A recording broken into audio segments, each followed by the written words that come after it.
Saya cek dulu. Jadi boleh kalau muslim pakai cadar? Tidak. Yang boleh muslimah. Boleh muslimah. Kalau muslim pakai cadar, besok saya pakai cadar nanti. Itu yang bahaya. Anda tidak fokus. 2 jam saya nerangkan di sini. Allahu Akbar. Jadi sekian taklim yang saya pernah lalui. Dan saya tanyakan, cuma Anda yang menjawab boleh. Demi Allah saya katakan. Keterangan cepat bohong-bohongan. Allahu Akbar. Dia kalau ada jamaah cepat menjawab, keterangan cepat bohong-bohongan disebut jamaah apa? Anda jauhi itu semua ya. Pikir dulu baik-baik. Jadi saya ulangi lagi, boleh muslimah pakai cadar? Boleh ya. Baik, alhamdulillah. Kembalikan teman-teman sekalian. Sekarang mari kita baca hukumnya. Boleh itu diikat dengan apa? Apakah syarat pakai cadar harus cantik saja? Atau kemudian syarat pakai cadar pun diikat dengan yang lain. Saya mau cantik mau tidak, itu urusan lain. Karena itu relatif bagaimana orang. Yang penting, saya ingin mencoba merasa dicintai oleh Allah Subhanahu wa Ta'ala. Tiada golongan-golongan perempuan yang memang ketika ia kenakan, bukan masalah cantik atau tidak, itu hukum yang lain. Saya ingin kenakan saja sebagai keimanan saya kepada Allah Subhanahu wa Ta'ala. Misal, mari kita lihat pendapat para ulamanya. Saya bacakan satu-satu. Sekarang pendapat mazhab Hanafi. Imam Abu Hanifah yang wafat tahun 150 Hijrah, seorang pakar, ahli Al-Quran, ahli tahajud, 40 tahun wudunya tidak batal-batal. Ini luar biasa. Sampai yang memandikan jenazahnya berkata, kamu telah membuat sulit kami para penerusmu. Maksudnya, beliau mengerjakan amalan yang sulit untuk ditiru. Sulit ditiru. Kita sehari aja sulit menjaga wudu supaya nggak batal. Ini beliau ini bukan nggak pernah batal wudu lagi, batal wudu lagi. Itu selalu jaga wudu selama 40 tahun dalam hidupnya. Ya, dan seringkali bahkan isya sampai ke subuh itu nggak batal. Ya, nanti diteladani oleh Imam Syafi'i salah satunya. Imam Syafi'i pernah nginap di rumah Imam Ahmad bin Hanbal, dijamu makannya begitu rakus. Rakus, anaknya protes. Katanya imam, katanya guru, kok makannya rakus? Masuk ke kamarnya, malam-malam diintip oleh anaknya Imam Ahmad bin Hanbal. Begitu diintip, bapaknya sedang tahajud. Imam Syafi'i sedang tidur, kelihatan tidur. Anaknya bilang lagi, bapak, katanya orang alim, katanya guru bapak. Kenapa bapak sholat tahajud? Ini malah tidur.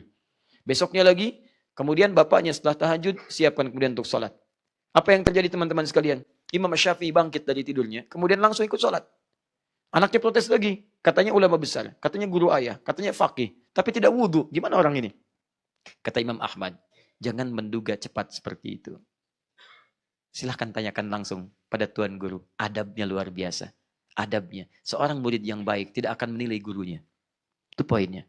Murid yang baik tidak akan menilai gurunya. Walau hanya sebatas pecinya. Itu tas Adi kenapa ya pecinya sengklek begitu? Ya tidak. Oke.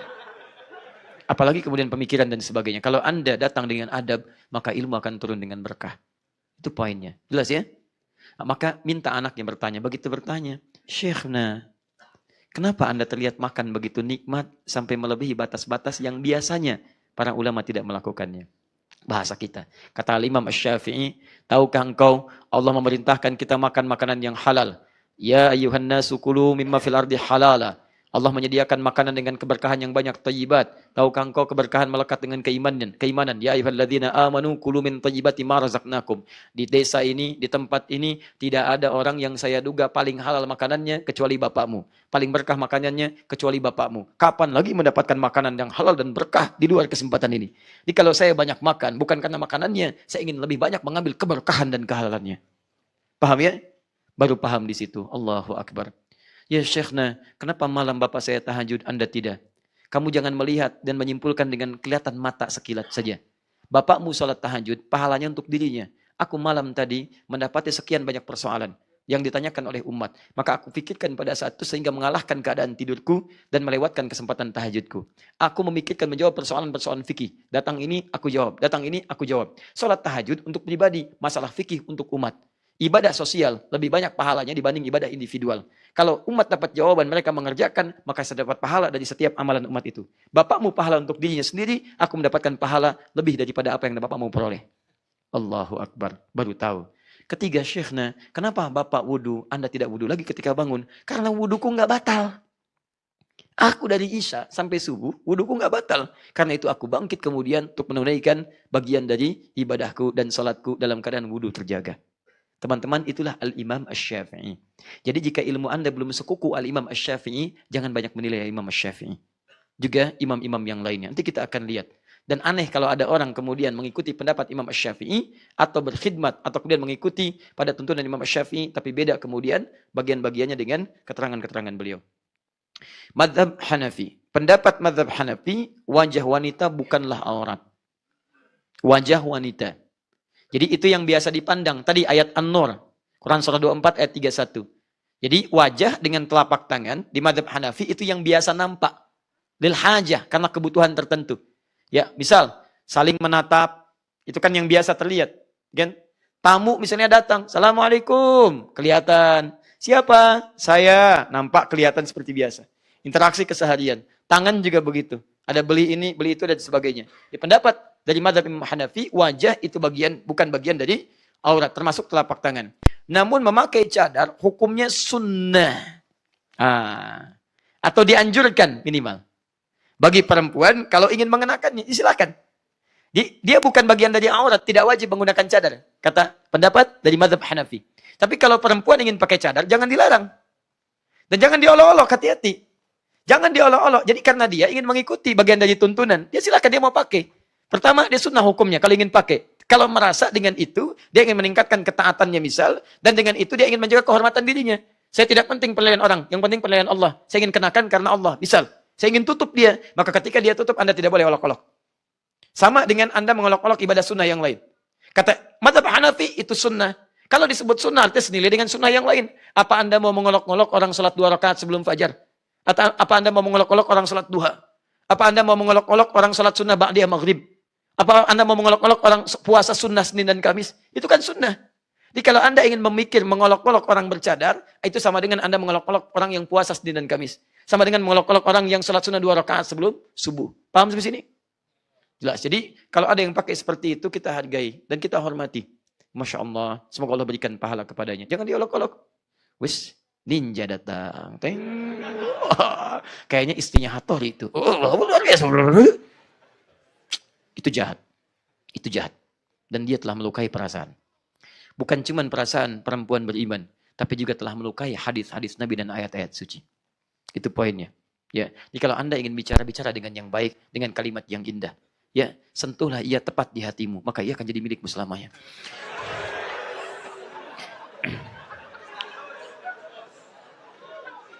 Bikin status. Baik. Asy-Syaran Balali berkata, qala wa jami'u badanil hurrati 'arah illa wajhiha wa kaffaiha wa batiniha wa dhahirihima fil asah wa huwa al-mukhtar. Menurut pendapat kami, wajah dan telapak tangan serta punggung itu bukan aurat.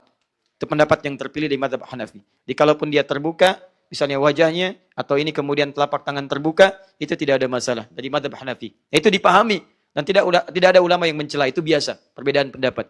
Ya, jadi kalau melihat perempuan pun tidak kemudian menggunakan cadar, itu jangan juga direndahkan. Jadi yang pakai cadar jangan merasa paling solihah, ahli surga. Deng deng deng. Maaf, ahli surga mau datang. Oh, Masya Allah. Wajah Anda surga, lisan Anda di neraka. Persoalannya Anda tidak bisa memisahkan lisan dengan wajah. Itu persoalannya. Jadi kalau sudah pakai cadar, jangan merasa paling soleha juga. Jangan merasa paling surga. Demikian pula yang tidak pakai cadar, jangan mengolok-olok yang bercadar. Doakan, kemudian saling mendoakan dalam kebaikan. Ya Allah, jadikan saudariku, aku berkumpul bersamanya di surga. Aku jadi temannya ya Allah. Aku rindu bersamanya dalam kehidupan yang abadi. Jangan pisahkan kami ya Rabb. Ya Allah, saya mohon ya Rabb. Satu berdoa. Itu luar biasa. Dan yang sudah pakai jilbab pun, yang belum bercadar misalnya, doakan juga yang belum berjilbab. Jangan juga banyak dicela. Jangan banyak dicela. Ya Allah, jadikan dia perempuan yang paling baik ya Allah. Saya mohon ya Rabb. Berikan kesempatan sebelum wafat supaya dia bisa berjilbab ya Allah. Saya mohon, saya bersamanya ya Allah. Dalam kehidupan dunia. Jangan pisahkan kami di akhirat. Jadikanlah ia perempuan yang kau sayangi juga ya Allah. Ya seperti saya ini ya Allah. Yang sudah terasa baik dalam pandanganmu. Nggak usah ikut bagian terakhir. Itu sombong namanya. Baik.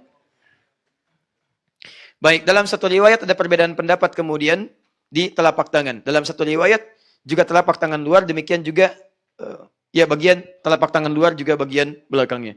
Kemudian, nah ini, teruskan belum selesai. Dan menjadi wajib jika dikhawatirkan menimbulkan fitnah. Tadi yang saya sampaikan. Ya, jadi kalau merasa misalnya, ukur aja, ibu keluar aja bu, ya.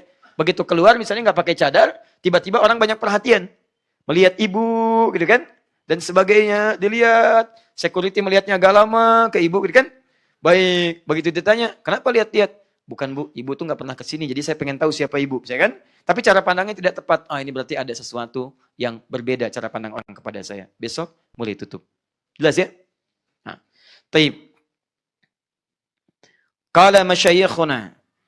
Ibnu Najim berkata dari kalangan terpandang di Hanafiyah, berkata para masyayikh guru-guru kami, tumna'ul mar'atu syabatu min kashfi wajhiha bainar rijali fi zamanina lil fitnah.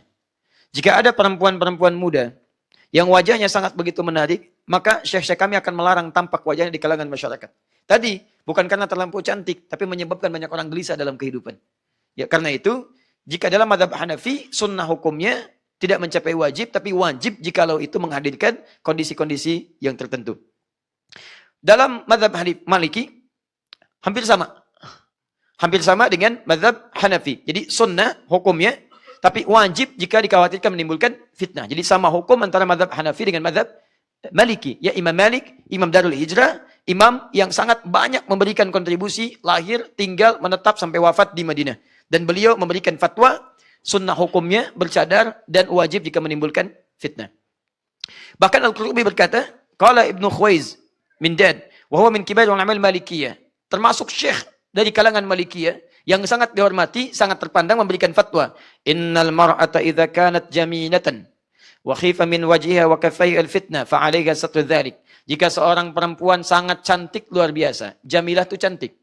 Memiliki sifat jamalah. Jamalah artinya paras yang luar biasa, keindahan yang tampak. Jamilah dimiliki, jadi perempuan yang cantik. Jamilah sifat cantik.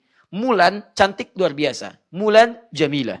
Laki-lakinya jamil, ganteng. Ganteng luar biasa. Maka Saiful misalnya ganteng luar biasa. Maka disebut Saiful Jamil.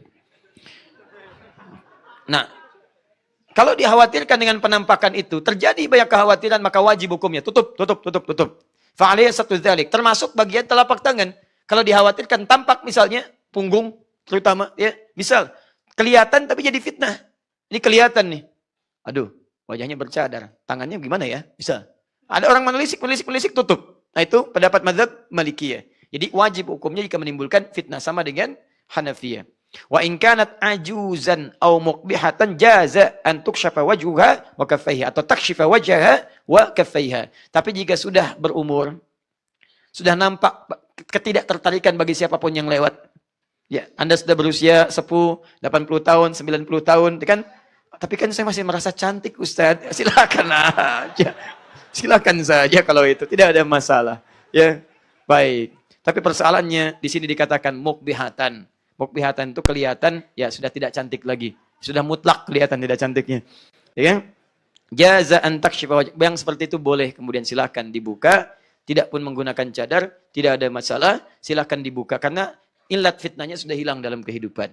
Jadi saya cek lagi pendapat Hanafiyah hukum cadar apa? Sudah. Kalau dikhawatirkan ada fitnah hukumnya apa? Baik, sama dengan pendapat apa? Malikiyah. Kalau sudah yang demikian sepuh misalnya, boleh tidak pakai cadar? Boleh. Bahkan nanti kalau sudah demikian sepuh lagi, dan ini ada di keterangan An-Nur, bahkan semakin ringan lagi. Dia boleh hanya menggunakan misalnya bagian penutup kepalanya saja. Itu ada bagian orang-orang tertentu yang memang sudah dipandang, oh ini kalaupun demikian, orang sudah nggak akan banyak tertarik dengan keadaannya. Dan tidak dikhawatirkan menimbulkan fitnah lagi. Paham ya? Baik. Nanti teruskan dulu. Kemudian mazhab Syafi'i. Awas, hati-hati. Mulai naik levelnya nih. Pendapat mazhab Syafi'i, setiap perempuan yang hadir di depan ajnabi yang bukan mahramnya, orang-orang asing yang tidak terkelindan dengan hubungan kekerabatan yang mahram dengannya, maka hukumnya wajib menutup seluruh tubuhnya, termasuk mengenakan cadar. Di cadar dalam mazhab Syafi'i, pendapat yang paling utama. Kalau utama itu berarti ada pendapat pilihan. Karena nanti ada pilihan-pilihan. Pilihannya ke bawah sunnah minimal. Sunnah minimal. Tapi pendapat yang paling mukhtar, yang paling dipilih dalam mazhab Syafi'i itu wajib perempuan bercadar. Ini harus disampaikan. Ya, sekalipun saya di Indonesia ada kebanyakan Syafi'i, harus disampaikan pendapat yang terpilih dari kalangan mazhab Syafi'i itu wajib perempuan bercadar. Kalaupun ingin mengambil yang paling ringan, ambil hukum sunnahnya. Jelas ya sampai sini? Jadi kalaupun misalnya Syafi'iyah ada yang tidak bercadar, berarti dia mengambil hukum yang ringannya, yaitu hukum sunnahnya. Jelas sampai sini? Dan tidak ada satupun pendapat kalangan Syafi'iyah mengatakan misalnya, mohon maaf, itu misalnya tidak ada. Itu hanya budaya saja. Itu hanya begini saja, itu tidak ada. Jadi bahkan dalam mazhab Syafi'i hukumnya wajib ditutup aurat seluruh tubuh, wajib bercadar, dan tingkat paling ringan itu sunnah. Mazhab Hambali menyerupai mazhab Maliki, bahkan ini lebih ketat lagi. Lebih ketat lagi. Tutup kemudian, bahkan kalaupun nampak aurat di kuku, kuku pun tutup. Tapi tutupnya bukan pakai kutek, bukan. Setiap penutup bagian yang menutup punggung sampai ke bagian kukunya. Itu kalau dikhawatirkan pun menjadi aurat dari bagian kemudian sampai ke tubuh bagian telapaknya. Jadi menafsirkan mazhar minha yang biasa tampak adalah yang biasa tidak menimbulkan fitnah dalam kehidupan. Di Syafi'i lebih ketat rahimahullah, di mazhab Hambali juga lebih ketat rahimahullah. Jadi tutup keseluruhan, wajib pakai cadar, sunnah paling ringan, bahkan menutup bagian punggung di telapak tangannya. Paham sampai sini? Jadi kalau kita simpulkan di sini bagi para akhwat, pertama hukum menggunakan cadar. Persoalan pertama tidak ada satupun dari kalangan ulama, ahli-ahli fikih yang mengatakan bahwa itu budaya di kalangan Arab.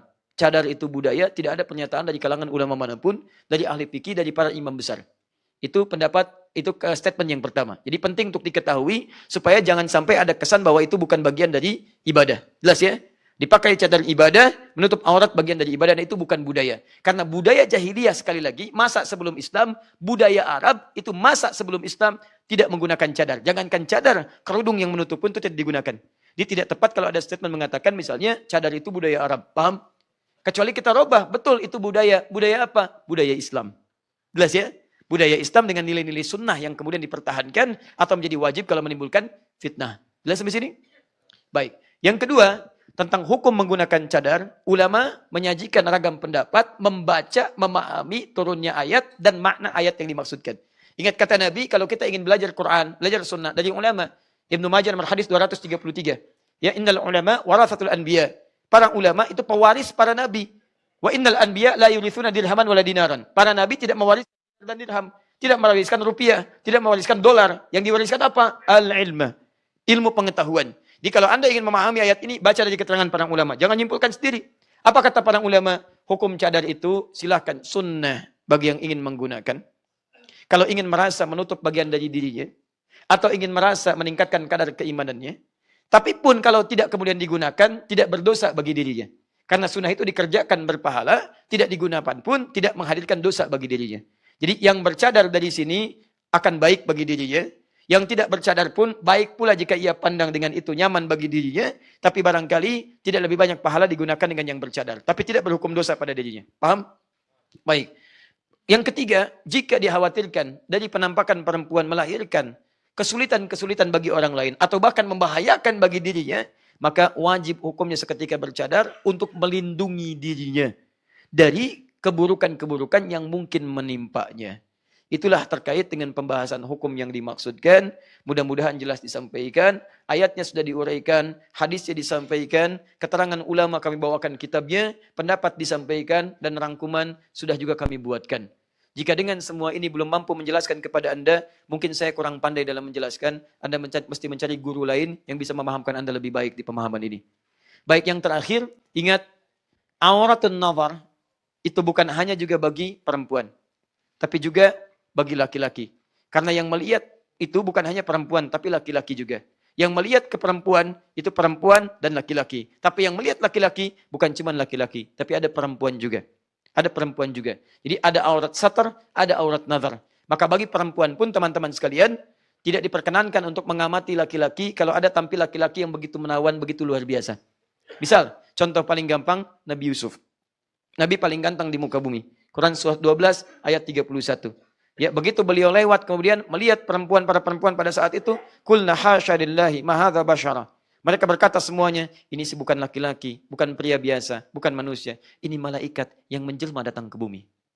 Masya Allah. Faqata'na aydiyahunna. Tiba-tiba tidak sadar, dia mengiris bagian tangannya. Tampak indah, ganteng luar biasa. Tak terbayangkan, bukan seperti manusia biasa. Menyebabkan ibu-ibu begitu pegang apel, pegang pisau, kepleset. Bahkan kemudian tergores tangannya dengan pisaunya. Berdarahlah pada saat itu. Baik, jadi kalau Anda melihat tipe-tipe laki seperti itu, agak jarang sih. Mungkin hampir tidak ada. Hampir tidak ada. Saya belum pernah lihat, misalnya lihat Anda jalan, ibu-ibu kepleset lihat Anda. Tidak pernah. Tidak pernah. Kecuali memang ada yang mengagetkan pada diri Anda. Ya. Teman-teman sekalian, Nah, tapi ada sementara laki-laki yang sering pengamatan perempuan. Lihat, jadi fans, ini, itu pun nggak boleh. Tapi bukan berarti ketika ada laki-laki begitu pakai cadar. Tidak. Ya, tidak. Ini berbeda hukumnya. Tidak, itu berbeda hukumnya. Ya, teman-teman sekalian, itu yang dimaksudkan. Hukumnya sudah jelas, silahkan diamalkan. Dan kalau sudah paham, jangan banyak diperselisihkan. Jangan banyak diperdebatkan. Yang belum tahu kita berikan pengetahuan. Jangan dicela. Jika ada yang membuat kebijakan, misalnya ini dilarang, ini begitu, terangkan hukumnya. Berikan penjelasan. Jangan munculkan celaan. Bandingkan dengan pernyataan. Sehingga dengan itu memberikan banyak informasi dan kesadaran untuk semuanya. Dan jangan jadi permainan.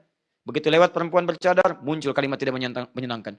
Buka lagi topengmu. Ayo buka, buka, buka, buka. Anda jahat. Anda menodai ayat suci. Dan Anda sedang bermusuhan dengan Allah dan Rasulnya. Demikian perempuan yang bercadar, jangan merasa paling mulia, jangan merasa ahli surga, tapi ajaklah yang lainnya supaya sempurna dalam penilaian Allah Subhanahu wa taala. Terakhir, saya menutup ini pada saudari-saudari muslimah yang saya perhatikan karena Allah Subhanahu wa taala. Saya jadikan Anda bagian dari saudari saya dalam kehidupan dunia dan akhirat. Saya mohon kepada Anda dan semoga Allah menyaksikan apa yang saya sampaikan ini. Berubahlah dan jadilah lebih baik. Jadikanlah Allah mencintai Anda dengan cara menaati apa yang Allah kemudian perintahkan kepada Anda. Jika cinta Allah sudah Anda dapatkan, maka kemudahan dalam kehidupan akan Anda raih. Jangan sampai Anda kenakan jilbab saat Anda diwafatkan dan menghadap kepada Allah Subhanahu wa taala. Karena setiap perempuan muslimah ketika wafat, maka dia akan mendapatkan kain kafan tambahan untuk jilbabnya. Saya bermohon kepada Allah, semoga kain itu tidak dikenakan ketika Anda terbuai dengan kain kafan. Semoga kain itu tidak dikenakan ketika Anda dalam keadaan wafatnya. Semoga itu tidak dikenakan ketika Anda berubah status menjadi almarhumah dan jenazah.